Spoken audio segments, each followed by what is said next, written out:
The night that changed everything. I was around 10 years old when this happened. My two best friends and I were on a long vacation in Turkey with our families. One night, while our parents were still at the hotel restaurant, the three of us were hanging out in our hotel room. We were watching The Simpsons and playing Monopoly, having a great time. Everything felt normal and safe.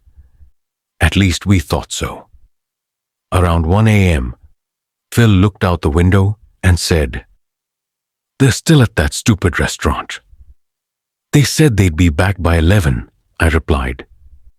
Then suddenly Tim said, "Guys, someone's knocking on the door." "It's probably just room service," Phil guessed. "Let's not open it," I said. I was nervous. I was only 10. And my friends were just a couple years older. We were all just kids and didn't know what to do. But Tim, being the oldest, said, "Oh, come on, it's just room service." Then the man outside said in English, "Hello, can you please open the door?" That's when we got really scared. After a minute of silence, the man shouted louder, "Open the door now!" I started crying. I knew, right then, this guy wasn't hotel staff. If he were, he would have spoken in Turkish. I realized he might be using a fake ID to get in.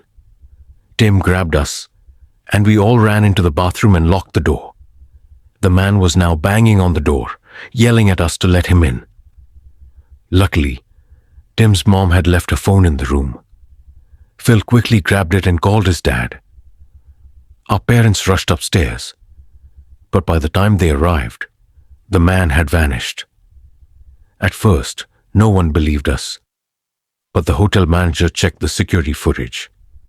That's when they saw the man had been following us and other children around the hotel for days. A few days later, police caught him. He was a serial predator.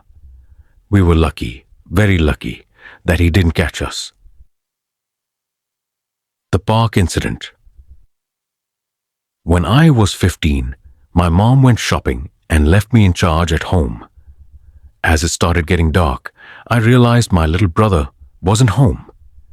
I asked my sister, and she said he'd gone to the park nearby to kick his soccer ball around. I told her to watch the house and ran straight to the park. But when I got there, it was completely empty. I called out my brother's name. No answer. I started getting worried. Then I heard a faint sound from the left. I turned just in time to see a tall figure slipping behind a fence. I ran toward it and saw something that made my blood freeze. My brother was being dragged down an alley by a tall man.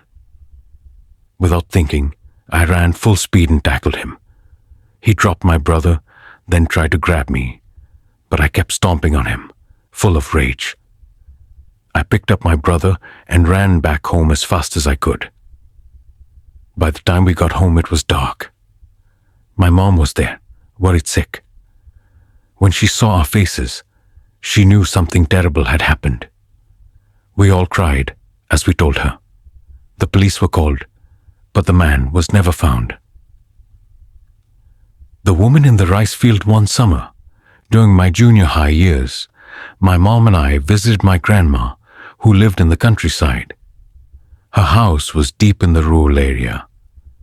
After a certain turn, you had to drive through a narrow, bumpy road for 5 minutes to reach it. The road had rice fields and forest on both sides. When we arrived, I greeted my grandma and went to my youngest uncle's room. He was a big gaming fan, and his computer was way better than mine. Since he was at work, I started playing Doom 3. Later in the evening, my uncle came back and took my grandma and mom to town for shopping. Around 9 p.m., he called and said his car tire had a flat right after the turn and asked me to bring a spare from the storage shed. It was really dark and I was scared, but I didn't want anyone to call me a coward. So I took the tire and started walking alone on that scary road. About 20 minutes into the walk, I saw something dark ahead. As I got closer, I realized it was an old woman, squatting with her mouth open, staring at the rice fields. I asked, "Excuse me, what are you doing here?" But she didn't respond. When I shouted again, she turned and looked at me.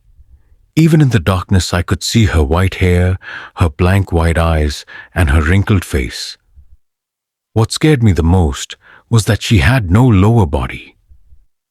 Her torso was being held up by just her arms. I panicked. I picked up the tire and ran with my eyes shut. Next thing I knew, it was morning. I woke up in my grandma's room. My mom told me I'd run off the road and collapsed from the heat. They found me holding the tire tightly, running like I was possessed. After that, my uncle banned me from playing horror games during visits. The house with secrets. 10 years ago, my 3-year-old son and I moved into an old house. It was always a little colder and darker than it should have been. One day, a friend came to visit. While we were chatting, she suddenly looked scared and said she had to leave. On her way out, she whispered, "This house is haunted," but refused to say more. A week later, my son casually asked me, "Who's the old lady in the bathroom?" Another time, I ran back inside after forgetting something. A framed photo didn't fall. It shot off the wall and shattered on a table. It felt like the house was mad that I came back. Then I found a hidden door on the deck. It led to a basement dug into the earth. There was a strange old stone in the corner. It looked like a gravestone. Suddenly, bugs started jumping on me, and I ran out. But the scariest moment came one night. I was lying in bed on my stomach, just about to fall asleep, when I heard footsteps on the carpet. Then, 2 hands pressed down on my back, holding me there. I thought it was my son. But when I looked up, no one was there. I ran to his room. He was fast asleep. We moved out after that, and never looked back. A Christmas you won't forget. One Christmas Eve, I went for a walk in the snow. The city looked beautiful with lights, music, and children playing. As I crossed the street to get some eggnog, a red truck came out of nowhere. I was hit and knocked down. A man dressed as Santa helped me up and handed me a golden-wrapped gift. I thanked him and went home. Later that night, I heard bells and saw Santa flying overhead. I laughed it off and went to bed. The next morning, I opened the gift. Inside was a death certificate with my name on it, dated the night before. I looked in the mirror. No reflection. I was dead. There was a knock. Santa was at the door. I yelled at him, asking if it was some joke. Then he took off his costume, showing his real form. If you enjoyed this story, friends, don't forget to hit the like button, leave a comment, and subscribe for more twisted tales.